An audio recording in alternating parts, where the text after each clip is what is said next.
You're listening to the Navigating Leadership Podcast, a podcast where you get to sit in on conversations I'm blessed to have with leaders from around the country and right here at home.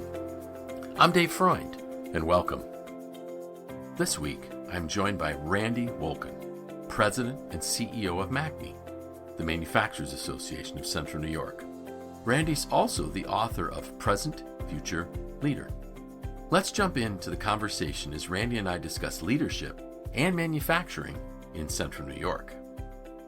A West Point grad, graduate of SU's Maxwell School, former executive director of the Samaritan Center, and MACNY's president and CEO starting in 2001 to present, Randy Wolken. Randy, welcome.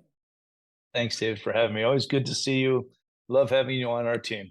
Well, I love it, and I really should have added there, and one of my dearest friends, because we go back even before I joined MACNY. So absolutely. And the other thing that I neglected to list there, even though it's in my notes here, the author of the book Present, Future, Leader. So we're going to want to talk about that a little bit as well, and it's available on Amazon, right? It is. You can go find it there. And I also have, if you want a signed copy, stop by my office sometime or see me, because I love talking about it. Yes, absolutely. Exactly. Yeah. So let's go back to the beginning at West Point. Why West Point? For me, it was a unique opportunity to go to what I consider the finest leadership school in the world, and to serve my country. And so it was just a great opportunity. I was a young kid from Nebraska, a farming community kid. And so when a priest, actually, who I went to high school at a Catholic school, it recommended I attempt to go there. I said, well, I don't know much about it, but I asked my father about it. He said, wow, what a great institution. If you could get in there, that would be amazing. So I did. I actually got an appointment, went to West Point. What a fantastic experience. It's a lot about leadership, a lot about, obviously, service to country. I've met some fantastic people, still close friends with them. So it was a great experience. And of course, the best thing that came up, I met my future wife, Denise, while I was going to school there. So life has been good ever since in terms of just its opportunities that's presented. Great. How did you meet Denise while attending West Point?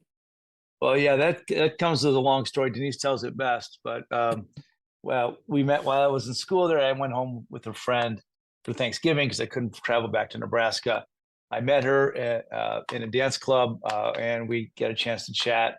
And I wrote her a letter right away, and we started dating. And it was just this unique opportunity, blessed by an opportunity to meet such a fantastic person, and I've never looked back. So. Wonderful. That's great. So now the Cornhusker, who ends up U.S. Army from West Point, ends up going to SU. Uh-huh. So so I'm trying to think of the time frame. That would have been after SU beat Nebraska when Nebraska was number one in football. So yeah, I don't talk about that a lot. Yeah, well, it was. I actually was at school at the time at West Point. I thought about going up to the game. Kind of glad I didn't. Yeah, but that was the time when they had really good football teams. We're hoping to get that back. SU is also, I think, quite frankly, is a great opportunity to excel in its football programming too. So you love football, but that event in particular, I tried not to remember. So. Yeah, I figured I had to bring that up. Most people do. Like, you're from Nebraska, they think about, well, yeah, we beat you. Like, well, what about those other times? Exactly. But having said that, I'm both an SU and Nebraska fan. So good, and an Army fan. I know whenever. I love the Army. Navy. It's always right. The Black Knights are awesome too. So yeah, I pick a lot of teams. I do like sports. But the reality is, I got a lot of teams to root for. Sure. So 3 years with the Samaritan Center. Yeah. And how did you end up at MACNY?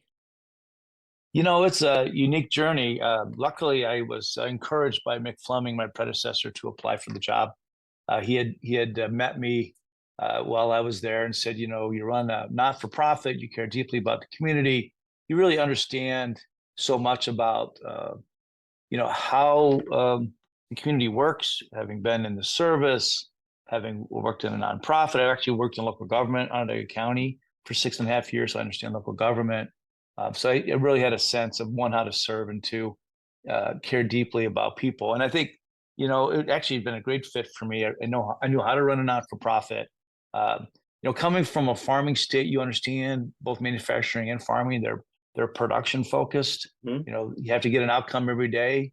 And I think that's been one of my great joys of being here, is the ability to work with manufacturers, work with people who produce things that really generate, great wealth in this community. So I had a unique opportunity, applied. Lots of other people applied, hopefully, and I guess they saw something in me, so they hired me. So I've been doing it for 23 years and really love every minute of it. Wonderful, wonderful. And Randy, as somebody that has been involved in MACNY my entire life, every company that I worked for was a MACNY member company. You've just done an outstanding job of leading manufacturing in Central New York into probably what is now unprecedented times. So, Remarkable. what would you say is the state of manufacturing in Central New York in 2024, and how has it changed in recent years? Yeah, actually, the state of manufacturing is incredibly strong, and the growth that's upon us is actually remarkable. And I think that's the key, is we need our elected officials, our appointed officials, our community at large to focus on manufacturing growth now, because high-tech manufacturing growth is upon us. The investment pipeline for manufacturing has grown magnificently even before Micron begins their massive investment.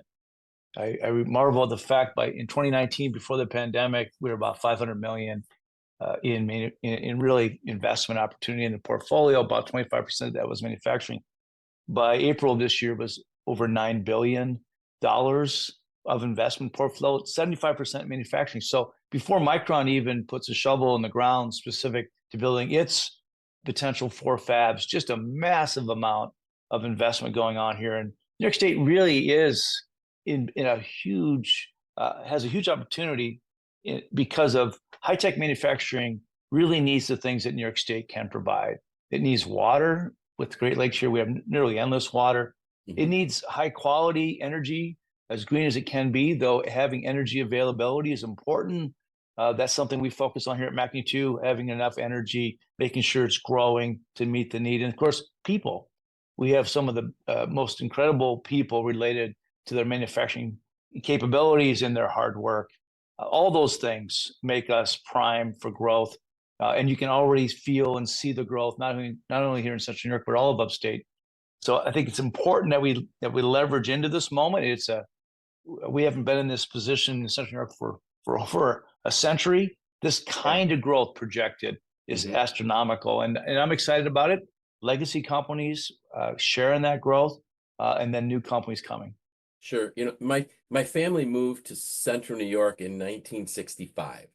And we had already started seeing the decline in manufacturing, in the 60s. It really started, I think we kind of maybe peaked in the 50s, I agree. in terms of employment numbers. But for me, it was always, okay, who's the next person that's going to leave?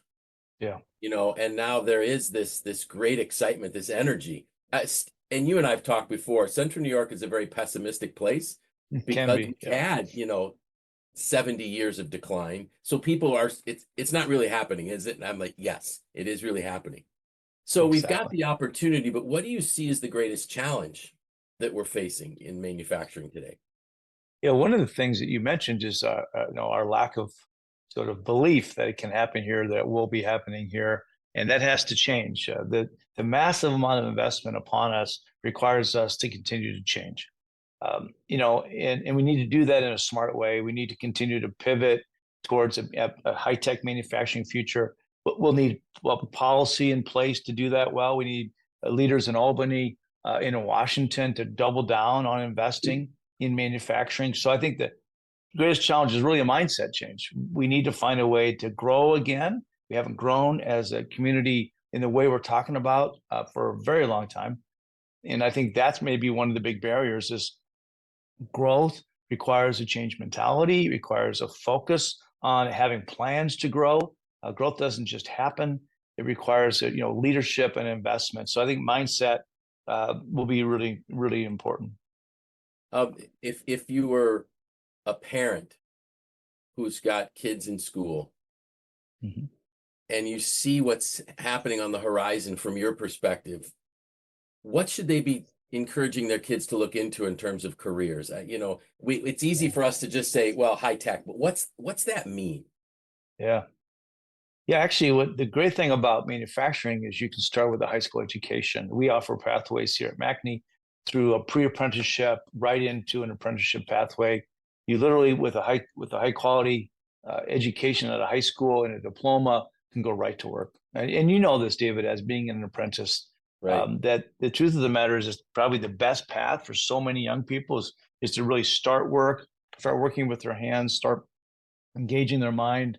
And the company today, through our registered apprenticeship pathways, as well as just generally working in a manufacturing space, will be given the opportunity to go back to school to get their associate's degree if they so choose and go beyond. One of our members has a couple hundred OCC graduates, and they continue to educate and pay for their education up to a PhD level. So the reality is, I think we need to let young people know that these career pathways into the trades, into technician jobs, are readily available to them. They can go right to work if they want to, or they can pivot into them after college.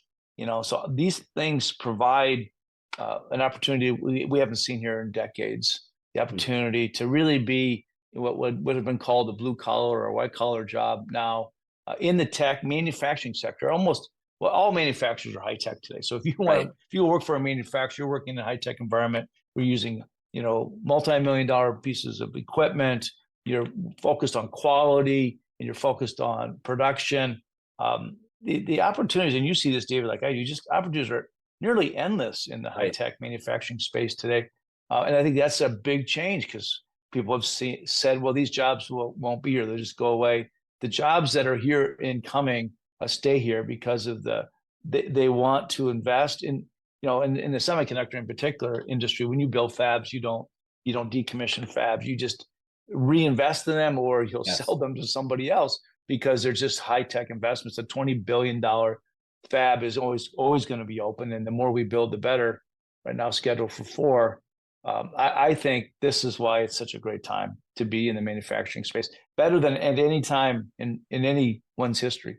Right. Yeah. Agreed, Randy. And what I love about, the approach that you talked about with the apprentice approach is it really is the entry point to a manufacturing career that doesn't cost you a penny. In fact, you earn while you learn, you get paid the whole time. You don't pay for your education. And I love how you said, even if you want to go get a PhD, the companies that you're working for pay for it. I started out as an apprentice. I ended up as the president of a company. I never paid 1 penny for any class that I ever took. And I started learning from day one. Well, actually, before I even graduated. So before I graduated high school, I already had a job lined up with a tool and die shop in Syracuse. And, it's just been an amazing life.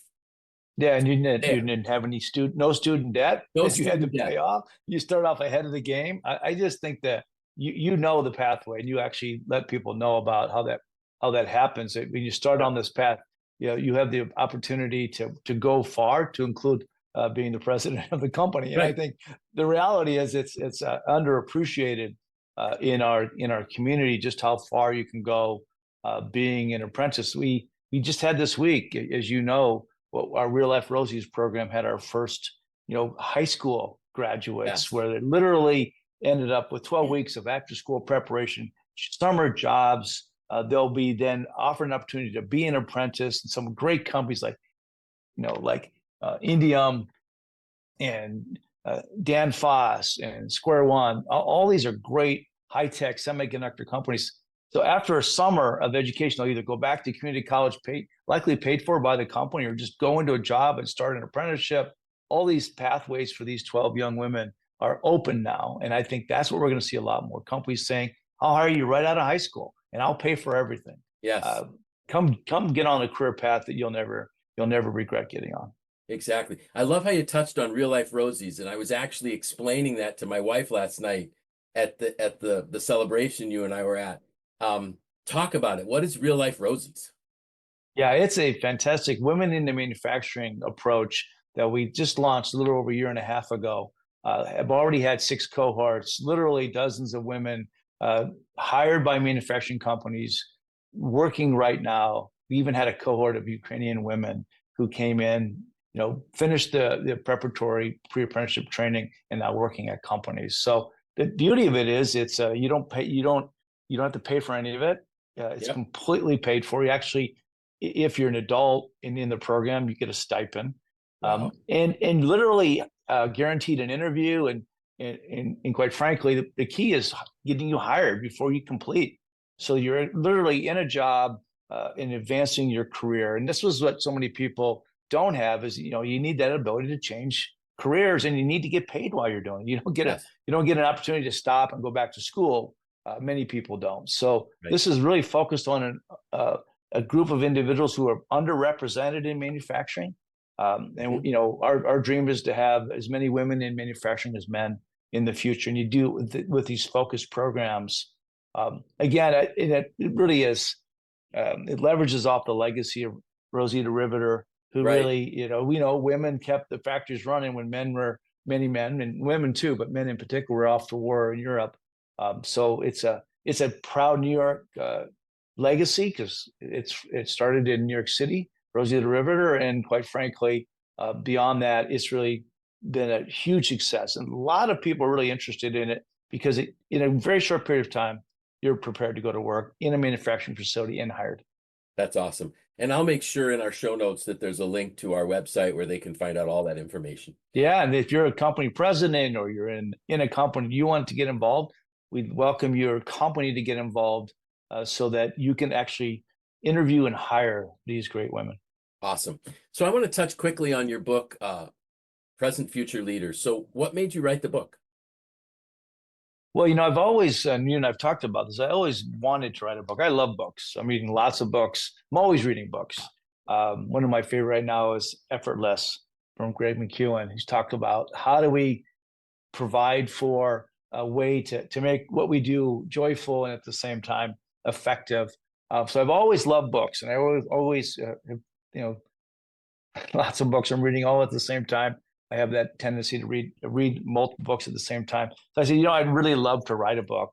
And I met a young woman actually who had written multiple books already at a very young age in her 30s, and said, there's got to be a way that I could do it. At the time I was in my 50s, and now so I talked to her, and she said, yeah, you can write a book if you're disciplined. And having gone to West Point, I'm pretty disciplined.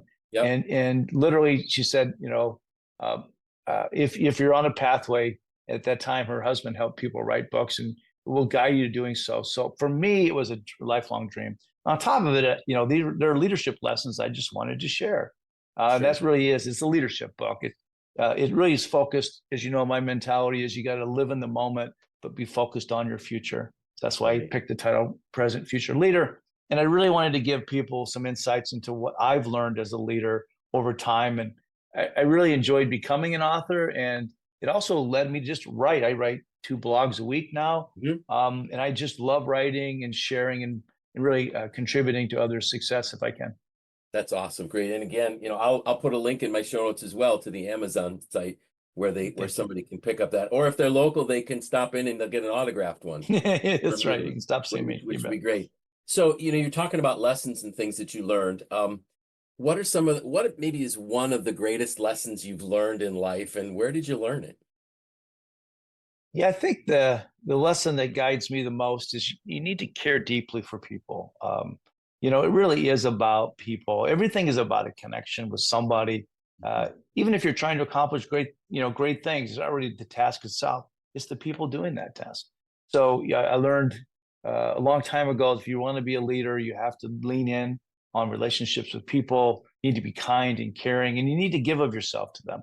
And I learned that growing up on my family acreage. I learned it from my grandparents, my parents, family members. And of course, I learned a lot about leadership at West Point. But the key is leaning in and really being there with others as they go through their experiences. And quite frankly, you learn from everyone. So the beauty of connecting with people, the beauty of leading, the beauty of being with people is you're always learning too. So it's always a virtuous process. So I think the core belief is that you have to care deeply about others, and then you can connect with people. Let's be honest, when you're connecting with people, amazing things happen. I've seen it here at MACNY. I've seen it in other community efforts that I'm involved in. Is when you care for people, you lean in with people, amazing things happen. That's Right. to me a lesson that I've learned. That's awesome. It reminds me of one of the Maxwell quotes that I love so much. People don't care how much you know until they know how much you care. Yeah, spot on. You know, Spot on. Yeah, you got to care deeply. if Yep. if we're living our life for others, they'll know. Yeah. They're going to perceive that, and then they're going to say, "Hey, can you help me?" And then we can really make connections with them. That's awesome.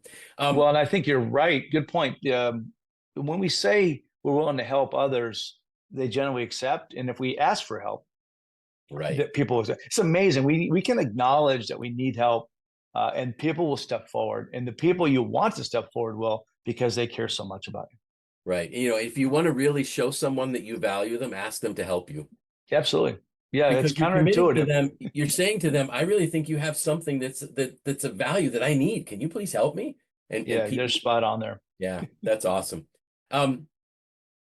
Failure has had impacts in everybody's life. So if I were to ask you, how has failure shaped some of your life, what would you say? Well, one of my favorite quotes is, "Success is not final, failure is not fatal." I love it. From Winston Churchill. In fact, he goes on to say, "It's the courage to continue that counts." Um, you know, we're all learning and failing at some level, small ways, if not large ways, on a daily basis. So you really have to acknowledge the fact that you are not going to get it right every time. We're going to come up short in small or large ways, and that can provide us both motivation and improvement. It also gives us hopefully a sense of humility, and that none of us are perfect. None of us are going to get it right. So when we have failure in our life, it's a reality, and it's an opportunity to assess, to make some improvements, to start over again. So for me, I kind of use every less than perfect effort to learn something. I strive to do things as well as I can, but at the same time, I know they still come up short. Right. And we can't let ourselves get focused on it's got to be perfect, because if we do, we won't try anything. You won't try anything new, and we have to try. And I think the biggest challenge in our world today is we have to be able to change fast enough. And the only way to do that is to admit, hey, I didn't do this great, or how do I go learn this? And then that's why I love books. I love meeting with people. I love learning from people, because to me, failure is just an opportunity to grow. It's not the end of the road. You never try for failure, but if you're a human being, you're going to have it. Very good. And I remember hearing this statement one time. The question was, what would you try if you knew you couldn't fail? Yeah, Well, perfect. But that's kind of a little bit unrealistic, because there is. But then the question was, the follow-up was, well, what would you try if you knew that when you failed, you would learn something meaningful from it? Yeah, Now that's a different perspective. And what I love about that statement is we determine whether or not we learn from it. Yes. And No, that's a great statement, actually. Almost, we learn from everything. So try things and really experiment. We do a lot of pilots here at MACNY. We try it on a small scale. We learn from our success. In fact, Rosie's is an example. We learn from every cohort. And I know all your training classes are all focused on learning and recognizing where you've come up short. And you share a lot of life experiences in that space.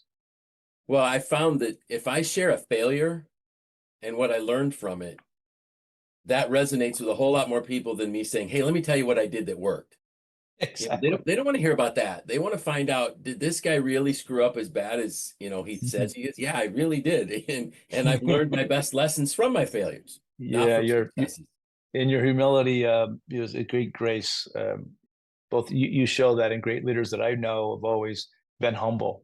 At some level, they're humble. They confident, they're willing to try things, but they're humble to know that they're going to need help. Well, I appreciate that very much. So you're reading Effortless right now. Are there other books that you've read that you really think you would want to recommend? Is somebody really needs to read this book? Sure. Well, the one, if you want to read one before Effortless, is Essentialism. It's a great book. But I actually, one of my favorite books I'm reading right now, and it comes from a great author, is The Infinite Game by Simon Sinek. Yes. And the beauty of that particular one is I think too many people get fixated on just winning, winning at all costs, and if you're playing the finite game, then winning becomes the most important thing for you. But if you're playing the infinite game, then winning is not the ultimate. It's doing it together. It's realizing that you're playing for the long term. You're not playing just for this moment. And I think, I love sports, but sports have specific rules and specific starts and ends. And you do have a winner and loser. But quite frankly, in life, everybody can win. You ought to be playing win-win games. Right. And you and I have talked about this a lot. I mean, in business, we can get hyper-focused on just winning the moment. And unless we invest in the future, training, learning, growth on your own part as well as others, you're going to come up short. And I think that's what we try to do at MACNY with a 111-year history is we're playing the 100-year game, if there's a game at all. Quite frankly, it's not a game. And I think that's probably the hardest thing sometimes to remember as a leader. It's not a game. There are real people involved with real outcomes. And you really need to be in it for others. So that's another book that I really would recommend people consider, because it's about a mindset change. Right. So they're in it for the infinite, the long term. The other couple I wanted to mention that I'm reading right now too is Super Communicators. Yes. It's all about connection. I don't know if you probably like Charles Duhigg as well. He wrote The Power of Habits. But I love the book Super Communicators. It's all about connection. You and I have already talked about that, right? How do we connect with somebody? And then Cal Newport's one of my favorites, Slow Productivity.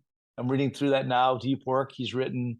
Yes. These are all things that remind me to slow down, focus on growth, and more importantly, invest in people and their success, because everybody wins there if we're investing in other people's success. But those are a few things. You and I share ways to learn, and I use Blinkist. I use Kindle. I use Audible. And I always, by the way, I always appreciate people, just like you asked, like, what books are you reading? So, David, I'm going to ask you the same question. What books are you reading now, or at least a book? I'm sure you are at least one. So Actually, the newest one that I'm going to be reading is Effortless, because you shared that with me.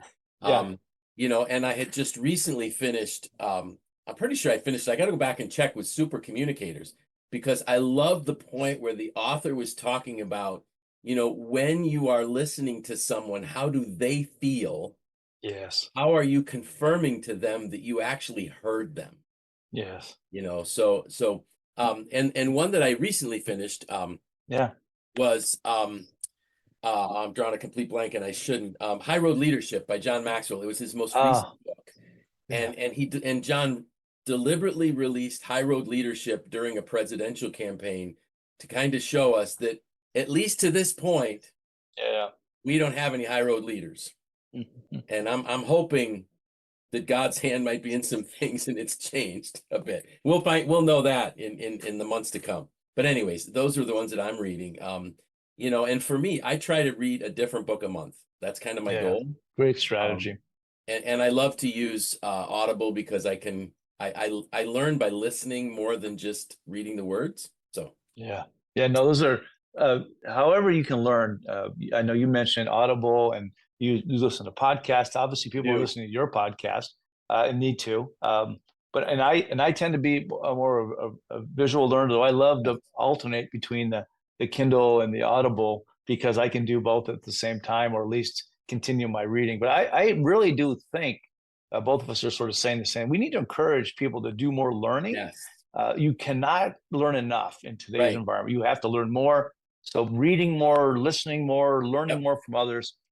Everybody's job's changing. My job at MACNY is not the same job, even though I had the same title. Right. And you're seeing that in so many industries and businesses. People got to keep growth. Yeah, I share this in every class that I can. When the rate of change outside of you exceeds the rate of change in you, you will become obsolete. Yep. That's really good. So it is.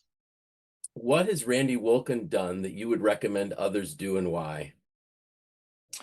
I think we've already talked about it. I think the one thing in particular that has allowed me to continue to be successful in a changing environment is just never stop learning, never stop growing, never stop, you said, focusing on your own change. And though the rate of the world change is accelerated, I'm not even sure we can even keep up today.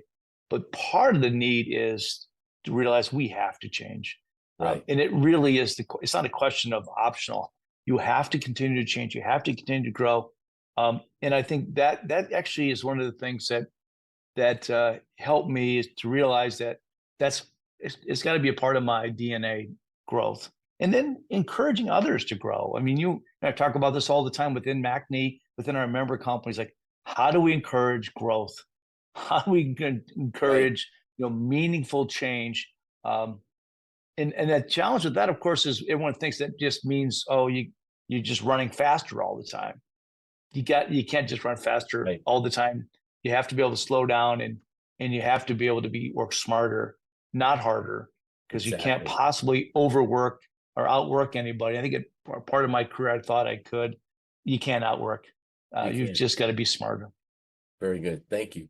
So, winding down our podcast, what brings Randy Wolken joy? I kind of mentioned it already, but growing and giving of myself to others is probably the greatest joy I get in my work and with my family and with the community. And I think the other thing that gives me joy is quiet. I mean, it's kind of counterintuitive that you need to be giving of yourself to be fully fulfilled, in my opinion. And then you also need to find those times of quiet reflection, prayer, however you as an individual find your quiet, because I don't think you can run on 100% adrenaline and just go all the time. You got to step back and say, what have I learned?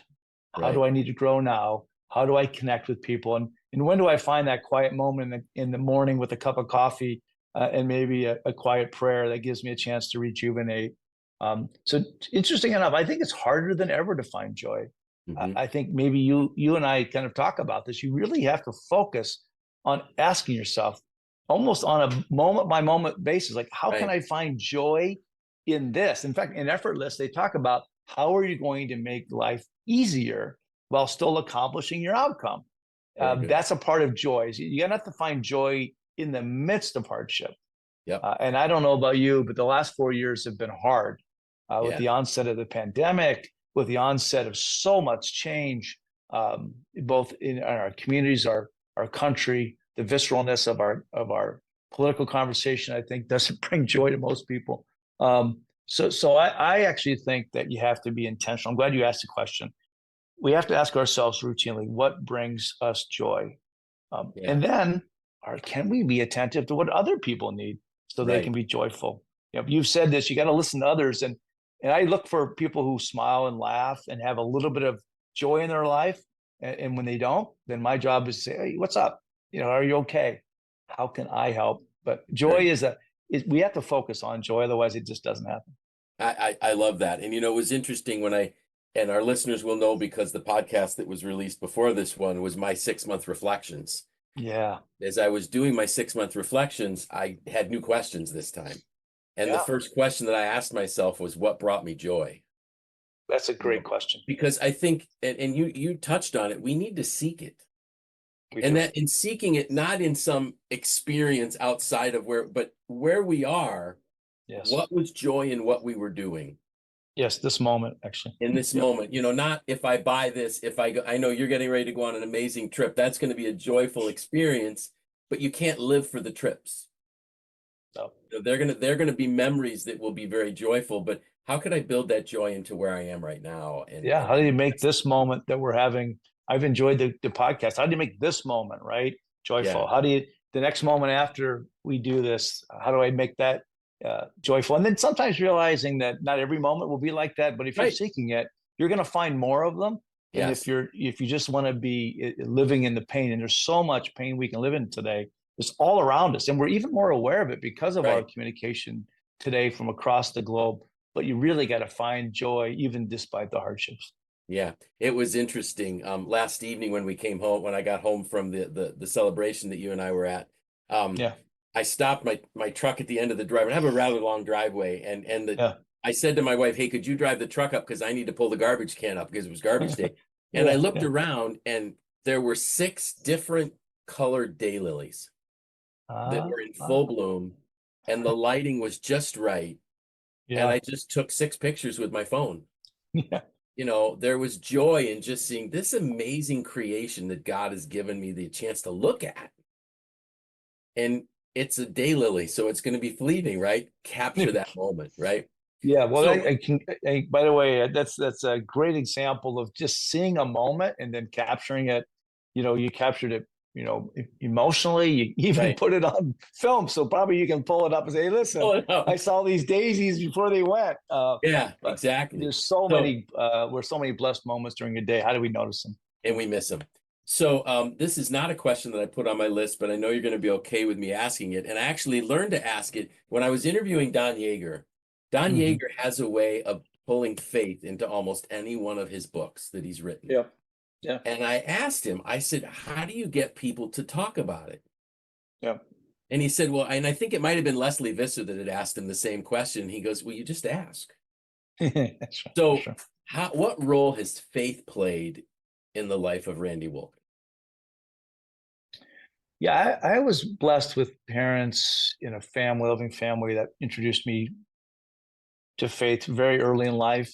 So I'm not, it's just a part of who I am, is to have a deep faith, and I don't know how I would survive without it. Trials and tribulations of life can be quite significant if we don't have a place and a space to turn to. And I understand that faith is a very private thing, and people need to develop their own sense of what their spiritual journey is. But it's always been a part of my life, and what it has allowed me to do is probably tackle challenges that I wouldn't have had the ability on my own to go after. I don't think I probably would have went to West Point if I didn't have faith. Both you have to have some confidence that you can do it, but you have to know that throughout the trials and tribulations that you're going to go through, you can get through to the other side. And I know that challenging experience deeply. It challenged me so that I would have to learn about my own personal faith. It wasn't my parents' faith anymore. It was mine. I was on my own with a group of young men and women that were trying to accomplish a very hard task, prepare ourselves to be Army leaders, as well as to get through a very difficult school, high academics, athletics, and all the stuff that they put you through to get you ready to be an Army officer. So I think from a very early space, faith has guided me. Whenever I have a tough question, I turn to prayer. Whenever I'm struggling, I turn to prayer. And that's oftentimes daily. And I think without my faith as a foundation, I'm not sure I would be able to be the person I've become. I'm pretty sure that without the gift of God, the gift of Jesus in my life, I don't think I could have become the person I've become. And I really would encourage people, it's not talked about today. I'm glad you asked. I would encourage young people or people of all walks of life to go on a spiritual journey, and however that develops for you, go into it on it, because I don't think the world encourages very much. I think the world sort of says you can do it on your own, and in my experience, you can't. You need others. I believe you need a deep faith. You just can't do these things on your own. So and you heard me say this, you and I've talked about this, I feel real blessed. I have great friends like you and so many people throughout Central New York, many of them members, people, ironically, people that are my bosses. At one time, you were my boss. You were a board of directors at MACNY, and we were just out, and I saw some board of directors from MACNY just this week, deepening my relationship and friendship with them. So I feel incredibly blessed, and I hope others can find that place to say, "Oh, what I have is a great blessing." Doesn't mean you don't need to fix things, work on things. Nothing's perfect in our life.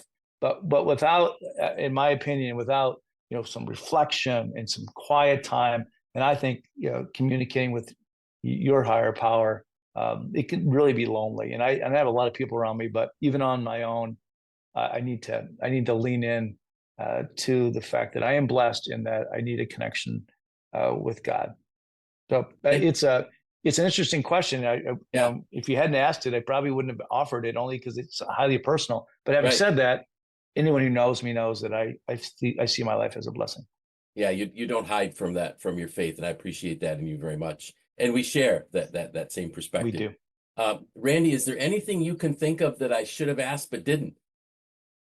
Well, you always do a thorough job, so I don't doubt that you put a lot of time and effort into your podcast. I would encourage people to listen to all of your podcasts and really read your writings as well, because they're both inspirational.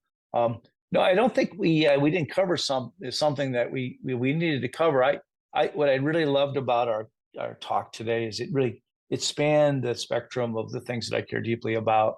I care deeply about MACNY and our successes and really the future of manufacturing is amazing. And I would encourage people to lean in on learning more about what's coming in our community, the way they can prepare for it. I don't care whether you're a manufacturer or not.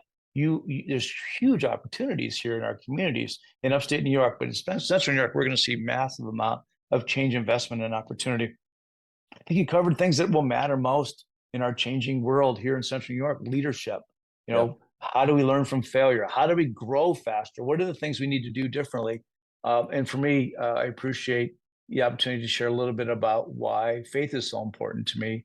And then, you did mention too, I'm getting away for some time. Yes. So we talked a little bit about that. I would encourage people, my upcoming weekly thought is all about taking some vacation. I encourage people to take some time away. Enjoy this summertime that you can. Enjoy some time away with your family or friends, or just even a day or two just for you, because get re-energized. The path ahead over the next few years in Central New York will be amazing, but can be exhausting. And so get some time away for yourself. And I know, David, you're doing that this summer as well. And I always encourage people on team to take some vacation. You do. And, you're not just a person that says it. You ask us, when are you taking time off, which is great. Take some time. Yeah. Randy, thank you so much. And I really hope that you and your lovely wife have an amazing time. And I look forward to reading or hearing about it once you get back. Okay. Thank you, David. Always good to spend time with you. Likewise. What a great conversation with Randy. Here are my takeaways. I love this statement. Growth requires a change in your mentality. If you want to grow, if you want to become better, you have to change your mindset. You have to be looking for growth opportunities everywhere. I also love the story of the Real Life Rosies program. 6 cohorts already completed and growing, a way of building on that great heritage of Rosie the Riveter that was so needed during World War II. I love this statement. To be a leader, you have to lean in and care about people and be there for them.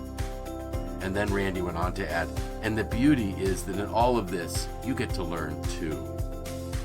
Lastly, I loved how Randy was willing to share his faith and willing to be open and very personal and share with us how his faith is a stabilizing factor in his life. And he also encouraged each one of us to grow on our own journey of faith. Those were my takeaways from my conversation with Randy Wolken. What were yours? Until next time, thank you for listening to the Navigating Leadership Podcast